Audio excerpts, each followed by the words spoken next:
हरियाणा में पंचायती राज संस्थाओं के तीसरे चरण के 4 जिलों फरीदाबाद, पलवल, हिसार और फतेहाबाद में प्रचार थम गया है।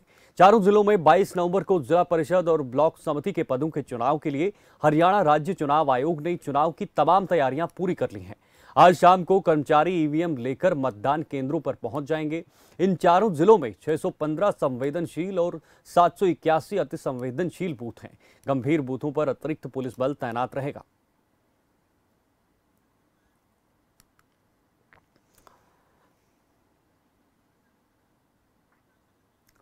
अमित वर्मा इस वक्त हिसार से हमारे सहयोगी जुड़े हुए हैं। जी अमित, कल तीसरे चरण के मतदान होने वाले हैं, क्या कुछ तैयारियां वहां पर चल रही हैं? जी बिल्कुल तीसरे दिन का जो कल यहाँ पर मतदान होना है उसको लेकर तैयारियां प्रशासन की तरफ से तैयारियां की जा रही है और लगभग कुछ देर के अंदर यहाँ पर जो पोलिंग पार्टी के लोग थे ईवीएम को लेकर यहाँ पर बूथों के लिए रवाना हो जाएंगे। और सुरक्षा की बात किया तो यहाँ पर पुलिस ने भी यहाँ पर सुरक्षा के कड़े प्रबंध किए गए हैं और यहाँ पर लगातार क्षेत्र के अंदर फ्लैग मार्च निकाला जा रहा है और लगातार यहाँ पर सुरक्षा की बात करें तो पुलिस ने सभी जगह नाकेबंदी की गई है और जो बाहरी लोग आए हुए थे प्रचार करने के लिए उनको यहाँ से बाहर निकाल दिया गया ताकि कोई यहाँ पर जो चुनाव होगा, कल मतदान होगा, उसके लिए कोई विघ्न ना हो सके। हाँ बिल्कुल, कुछ बूथ जो हैं वो संवेदनशील भी हैं, कुछ अति संवेदनशील हैं। कितनी संख्या है और किस तरह की सुरक्षा जो है वहां पर लगाई गई है? जी बिल्कुल, बात की जाए तो इस जिले के लिए यहाँ पर 42 संवेदनशील यहाँ पर बूथ बनाए गए और अति संवेदनशील की बात की 36 बूथ बनाए गए यहाँ पर। उसके लिए यहाँ पर बूथ संवेदनशील बूथ की बात की जाए वहां पर लगभग 10 से 12 पुलिस कर्मचारी मौजूद रहेंगे और अति संवेदनशील की बात करें तो वहां पर भी 8 से 10 कर्मचारी यहाँ पर मौजूद रहेंगे, जिसको लेकर जो बूथ रह गए वहां पर नॉर्मल यहाँ पर पुलिस फोर्स मौजूद रहेगी ताकि वहां पर जो कि पहले भी शांतिपूर्ण मतदान हुआ था और अभी भी शांतिपूर्ण मतदान होने की अपील की जा रही है, जिसको देखते हुए यहाँ पर जो पुलिस प्रशासन उसकी तरफ से सुरक्षा प्रबंध किया गया है। और कल जब मतदान होगा तो उसको देखने की बात यहाँ पर और रिजर्व के लिए यहाँ पर पुलिस तैनात की गई है ताकि कभी भी जब भी कोई मौके पर लड़ाई हो जाए तो उसके लिए भी पुलिस मौके पर मौजूद रहेगी। बिल्कुल अमित, जरा ये बताइए, पिछले मतदान में जो पिछले दिनों जो मतदान हुए थे उसमें लोगों का खासा उत्साह देखने को मिला था, तो इस मतदान के लिए, तीसरे चरण के लिए किस तरह का उत्साह लोगों में है और किन मुद्दों के साथ लोग जो है उतरेंगे? बिल्कुल, जिस तरह यहाँ पर इस जिले की बात करो, कुछ दिन पहले यहाँ पर आदमपुर के अंदर चुनाव हुआ था। आदमपुर चुनाव के अंदर भी यहाँ पर काफी संख्या की वोटिंग हुई थी और अभी भी उम्मीद है कि यहाँ पर लगभग 80% से ज्यादा वोटिंग होगी, क्योंकि जो चुनाव हो रहा है 7 साल के बाद चुनाव हो रहा है, क्योंकि 2 साल यह पंचायत चुनाव लेट हो चुका है। इसके बाद लोगों ने अभी काफी उत्साह बना हुआ क्योंकि लोग अब की बार मुद्दे को देकर भी वोट दें, क्योंकि अभी पिछले 2 साल से कोई भी गांव के अंदर विकास कार्य नहीं हो रहे हैं, जिसको देखते हुए अब लोगों में काफी उत्साह बना हुआ। लगातार 15 दिन से लगातार प्रचार कर रहे हैं, जिसको देखते हुए जो ग्रामीण क्षेत्र है वहां पर काफी लोगों की उत्साह बना हुआ है और जब यहाँ पर कल मतदान होगा तो लगभग 80% से ज्यादा चुनाव की उम्मीद की जा रही है। ठीक है अमित, शुक्रिया आपका ये जानकारी देने के लिए। तो एक और सहयोगी का रुख करते हैं, योगेश पलवल से हमारे साथ जुड़े हुए हैं क्योंकि वहां पर भी तीसरे चरण में चुनाव होने वाले हैं। योगेश, जरा वहां की स्थिति बताइए, किस तरह की स्थिति, सिचुएशन वहां पर बनी हुई है? हेलो जी योगेश। सर, मैं बताना चाहूंगा जो मंगलवार को होने वाले जो ब्लॉक और जिला परिषद के चुनाव को लेकर ना पुलिस प्रशासन बड़ी मुस्तैदी से तैयार है और वही जानकारी के लिए बता दूं 702 मतदान केंद्रों में से जो 70% मतदान केंद्र हैं वो संवेदनशील और अति संवेदनशील में शामिल किया गया है। और वहीं मैं पुलिस प्रशासन की बात करूं तो पुलिस प्रशासन की तरफ से 80 पेट्रोलिंग पार्टियां बनाई गई हैं। करीब 5500 पुलिस कर्मचारी अधिकारियों की ड्यूटी चुनाव में इसमें लगाई गई है। बिल्कुल, शांतिपूर्ण चुनाव हो उसके लिए क्या कुछ खास तैयारियां हैं? क्योंकि पिछले जो चरण थे उनमें भी कुछ नोकझोंक सामने आ गई थी, तो उसको लेकर इस बार प्रशासन या पुलिस की तरफ से क्या कुछ खास जो है वो जमीन पर रखा गया है?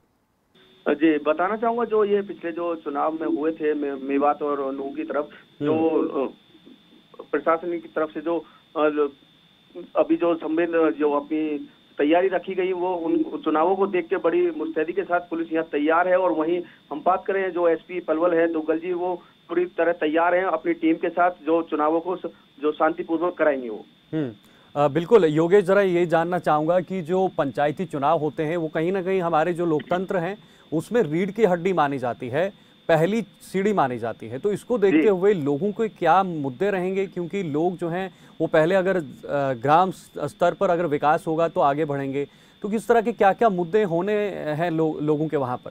जी, जैसे कि हम गाँवों में पंचायतों में जा रहे हैं तो वहाँ मुद्दे यही हैं, लोगों के विकास को लेके मुद्दे हैं। जो सरपंच वो चुनना चाहते हैं, विकास देखना चाहते हैं उनके द्वारा, जो क्योंकि कहीं ना कहीं अभी जो पंचायत जो देखे गए हैं। कहीं ना कहीं पानी भराव की समस्या, जो शिक्षा को लेकर समस्या है, टीचर टाइम पे नहीं होते हैं, स्कूल जो सरकारी स्कूल है उसमें टीचरों का अभाव है, इसी को लेकर लोगों की सारे यही मुद्दे हैं कि शिक्षा ज्यादा से ज्यादा लोगों के बीच जाए, और वहीं जो पानी भराव की समस्या है, पानी पीने की समस्या है, ये दूर हो लोगों की, गाँव की हम बात करें। तो क्या प्रत्याशियों ने इस तरह की कोई बातें कही हैं कि इन पर काम होगा, इन पर अगर चुनाव के बाद वो जीते तो इस पर काम होगा? क्या वादे दावे जो हैं वहां से प्रत्याशी करके गए? जी, प्रत्याशियों कह रहे हैं, किसी ने काफी प्रत्याशियों ने अपने घोषणा पत्र भी लागू किए हैं कि किसी ने 15 घोषणा पत्र लागू किए हैं, जैसे कि 15 जो विकास कार्य वो कराएंगे, अगर पंचायत उन्हें सरपंच बनाती है, लोग उन्हें सरपंच बनाते हैं, तो ऐसे काफी जो पंचायतें हैं, जो उम्मीदवार हैं पंचायतों से, उन्होंने काफी अपने घोषणा पत्र लागू किए हैं इन मुद्दों को लेके। क्या कुछ खास रखा गया है घोषणा पत्र में? क्योंकि लोगों को घोषणा पत्र में यही खास है, शिक्षा को बढ़ावा दिया जाएगा, जो भी सरकारी स्कूल हैं उनमें जो टीचरों का अभाव है उनको दूर किया जाएगा, और वहीं पानी समस्या है उनको दूर किया जाएगा, पीने की पानी की समस्या हो या पानी भराव की समस्या हो। और वहीं बात करें हम जो अपने शमशान घाट को जो स्वर्ग आश्रम बोला जाता है, उनमें भी दिक्कतें, साइड की समस्या होती हैं। और वहीं बात करें जैसे कि अपनी आंगनबाड़ी केंद्र हो गए, जो सरकारी राशन मिलता है उनकी समस्या, कहीं कहीं राशन नहीं मिल पाता, उनकी भी जो लोगों को बताया उन्होंने ये समस्या दूर की जाएंगी। इस तरीके से काफी घोषणा पत्र उन लोगों ने पंचायत की तरफ से लागू किए गए हैं जो उम्मीदवार हैं। ठीक है, शुक्रिया योगेश, आपका बहुत बहुत शुक्रिया ये पल्लवल की जानकारी हम तक पहुंचाने के लिए। तो एक और सहयोगी इस वक्त हमारे साथ जुड़े हुए हैं, क्योंकि 4 जिलों में चुनाव प्रचार होने हैं और अलग अलग सहयोगी वहां पर नजर बनाए हुए हैं। मुकेश राजपूत फरीदाबाद से इस वक्त जुड़े हुए हैं। जी मुकेश, फरीदाबाद में क्या कुछ तैयारियां होने जा रही हैं? देखिए, बिल्कुल आपको बता दूं, जिस तरीके से कल जो है कहीं ना कहीं जिला परिषद पद के और ब्लॉक समिति के जो चुनाव हैं वो होने हैं और उसको लेकर के वोटिंग की जानी है। इस समय हम गड़खेड़े गांव के अंदर मौजूद हैं, और जहां पर क्योंकि यहाँ पर जो है वो बूथ बनाए गए हैं, तो वहां पर हम इस समय पहुंचे हुए हैं। हालांकि अगर पुलिस प्रशासन की बात की जाए तो पुलिस प्रशासन के करीब 2500 पुलिसकर्मी इन चुनावों में तैनात रहेंगे। फिलहाल मैं आपको बता देता हूँ, गड़खेड़े गांव के अंदर इस समय मौजूद है और यहाँ पर बूथ बनाए गए। हालांकि अभी तक पुलिस की तरफ से जो अभी मुलाजिम करीब 4 बजे जो है वो यहाँ पर निर्धारित किए जाएंगे, लगाए जाएंगे, परंतु जो तैयारियां हैं चुनाव आयोग की तरफ से वो कहीं ना कहीं तमाम तैयारियां जो है वो पूरी कर ली हैं, और कल जो है वो कहीं ना कहीं वोट डालने का काम यहाँ पर किया जाएगा। ऐसे में कहीं ना कहीं ये माना जा रहा है, क्योंकि काफी लंबे समय से इंतजार था जिन चुनावों का, वो घड़ी अब कल आने वाली है, क्योंकि पूरी तरीके से 2 साल से चुनाव ना होने की वजह से जो कामकाज था वो पूरी तरीके से ठप था। ऐसे में गांव की जो हालत थी वो भी काफी जो है वो खराब हो रही थी। तो ऐसे में अब कहीं ना कहीं ग्रामीण क्षेत्र के लोगों को जो इंतजार था वो कल समय आने वाला है। कल चुनाव होंगे, उसके बाद 25 तारीख को जो है पंच और सरपंच का चुनाव होने हैं। तो इस तरीके से कहीं ना कहीं जो तमाम व्यवस्था है चुनाव आयोग की तरफ से वो पूरी कर ली गई है। हालांकि अगर जो सिक्योरिटी के मद्देनजर बात करें तो करीब 2500 पुलिसकर्मी जो है वो ग्रामीण क्षेत्र में जो है वो तैनात किए जाएंगे, क्योंकि किसी प्रकार की कोई चुनाव के दौरान, कोई वोटिंग के दौरान कोई इस तरीके कोई आपदा ना आए या कोई उपद्रव ना मचाए, तो इस बात को लेकर के विशेष तौर पर ध्यान रखा जाएगा। क्या कुछ चुनौतियां जो है प्रशासन और पुलिस के लिए सामने रहने वाली है, खासकर अगर फरीदाबाद की बात की जाए तो? देखिए, अगर चुनौतियों की बात की जाए, क्योंकि ये बड़ा चुनाव है, एक बात समझने वाली बात है कि बड़े चुनाव में हमेशा कोई भी न तो उपद्रव होने की कोई आशंका रहती है और न किसी प्रकार की किसी समस्या का सामने आने का जो है यहाँ पर कोई मतलब होता है, क्योंकि बड़े चुनावों में लोग भाईचारे के साथ और बड़े प्यार से जो है वो चुनाव को एक कहीं ना कहीं त्योहार की तरह जो है वो मनाते हैं। परंतु छोटे चुनावों की बात की जाए, जैसे पंच और सरपंच के चुनावों की बात की जाए, उनमें कहीं ना कहीं थोड़ी बहुत खलबली जरूर मच सकती है, क्योंकि जिस तरीके से छोटे चुनाव होते हैं तो कहीं ना कहीं कोई दंगा फसाद या किसी तरह के कोई कार्यस्थानी जो है वो कहीं ना कहीं की जा सकती है। परंतु बड़े चुनावों में बड़ी शांतिपूर्ण तरीके से, क्योंकि पहले भी जो चुनाव हुए हैं उनमें कभी भी इस प्रकार की चीजें सामने नहीं आई, परंतु कहीं ना कहीं जो बड़े चुनाव हैं वो कल होने हैं। तो ऐसे में कहीं ना कहीं ये माना जा रहा है कि किसी प्रकार की कोई घटना यहाँ पर होने वाली नहीं है, परंतु कहीं ना कहीं उससे पहले ही पुलिस की ओर से भी जो है वो व्यवस्था को दुरुस्त कर लिया गया है और तमाम जो चीजें हैं उनको कहीं ना कहीं ठीक किया जा रहा है। हमारे साथ एक ग्रामीण भी मौजूद है, क्योंकि इनके गाँव में चुनाव है, तो सीधी बात कर लेते हैं। सब तैयारियां हो गई हैं चुनावों की, ऐसे में किस तरीके से रहने वाला, कल कोई किसी प्रकार कोई घटना या कोई उपद्रव मचा सकता है बड़े चुनाव को लेकर? देखिए, सबसे पहले मैं चुनाव आयोग का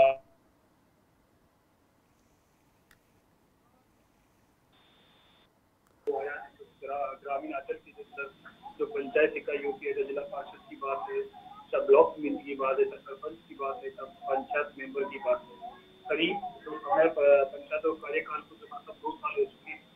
अब जो मेला जिसका लोग लंबे समय से इंतजार कर रहे थे वो आ चुका है, उसकी घड़ी आ चुकी है।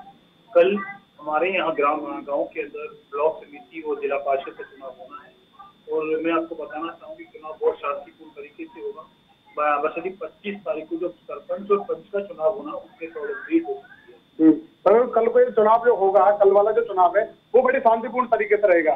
कल वाला चुनाव बड़ी शांतिपूर्ण तरीके से होगा और 25 जो तारीख का मैं बाबा आपको बोला 25 तारीख को सरपंच और पंच का चुनाव होना है, उसमें झगड़े होने की आशंका है। मेरा तो प्रशासन से एक माध्यम है, मैं आपको बताना चाहूंगा कि इस एरिया को, मेरे गांव को एक बिगड़ते माहौल को रोकने के लिए जी मुकेश, तो आपने भी सुना कहीं ना कहीं ग्रामीण भी ये कह रहे हैं कि जो बड़ा चुनाव है वो बड़े शांतिपूर्ण तरीके से होता है, परंतु सरपंच का जो चुनाव होता है उसमें झगड़ा होने की आशंका रहती है। ठीक है मुकेश, ठीक है, बहुत बहुत शुक्रिया ये ग्राउंड से हम तक रिपोर्ट पहुंचाने के लिए। और अब हम सीधे रुख करते हैं अजय मेहता का, जो इस वक्त फतेहाबाद से भी जुड़े हुए हैं। अजय, जरा फतेहाबाद की स्थिति भी बताइए, क्या चल रहा है फतेहाबाद में? शीतल, देखिए हरियाणा के अंदर पंचायती राज चुनाव हो रहे हैं, उसका अंतिम और जो तीसरा चरण है वो कल पूरा होगा। तीसरे चरण के अंत में जो है पहले दिन 22 तारीख को जिला परिषद और पंचायत समितियों के इलेक्शन होने हैं, उसको लेकर के तमाम जो तैयारियां हैं वो पूरी कर ली गई हैं। अभी कुछ देर पहले ही जो स्ट्रांग रूम है वहां से ईवीएम निकलना शुरू हुई है। पोलिंग पार्टियां जो है शाम तक अपने अपने पोलिंग बूथ तक पहुंच जाएंगी और शाम तक तमाम जो तैयारियां हैं सुबह की पोलिंग को लेकर के, मतदान को लेकर के, वो भी पूरी कर ली जाएंगी। अभी कुछ देर पहले ही हमारी जो सिक्योरिटी को लेकर के यहाँ के अधिकारियों से, डीएसपी और एसपी से बात हुई तो उनका कहना था कि तमाम जो सुरक्षा प्रबंध है उनको माकूल किया गया है, उनका जो प्रबंध है पूरे कर लिए गए हैं। पेट्रोलिंग पार्टियां ड्यूटी मजिस्ट्रेट के साथ जो है पेट्रोलिंग कर रही हैं पहले से। अजय, क्या कुछ संवेदनशील इलाके या अति संवेदनशील इलाके भी फतेहाबाद में हैं? उस पर अगर हैं तो क्या कुछ वहां पर निगरानी रखी गई है पुलिस की तरफ से?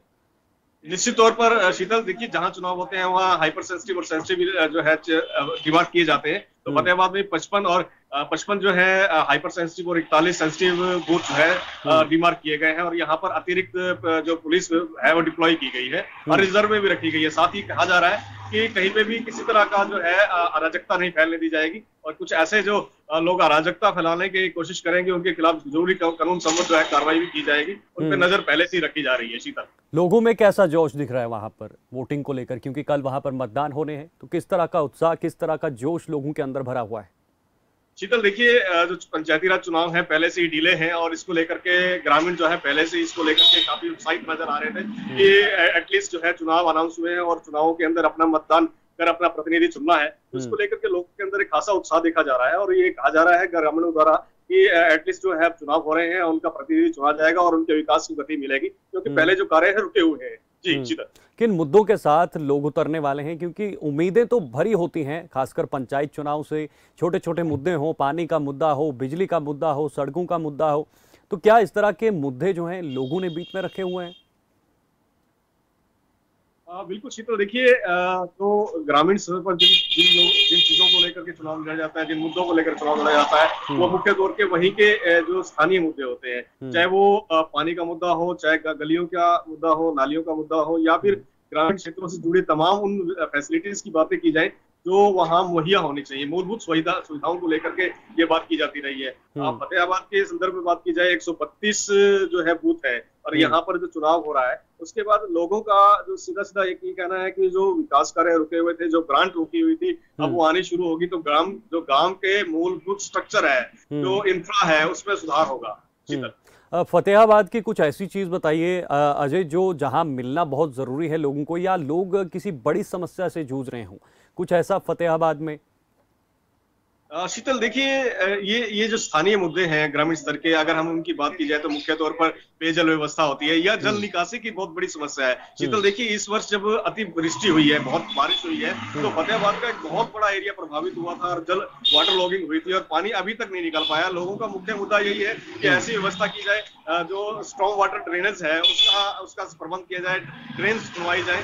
ये मुख्य मुद्दे जो है अब निकल के सामने आए हैं। जी शुक्रिया अजय, ये जानकारी हमारे दर्शकों तक साझा करने के लिए। तो 4 जिलों में चुनाव प्रचार अब थम चुका है, क्योंकि कल तीसरे चरण के चुनाव होने वाले हैं। इसको लेकर सुरक्षा भी वहां पर तैनात है और पूरी तरह से प्रशासन की तैयारियां भी कर ली गई हैं।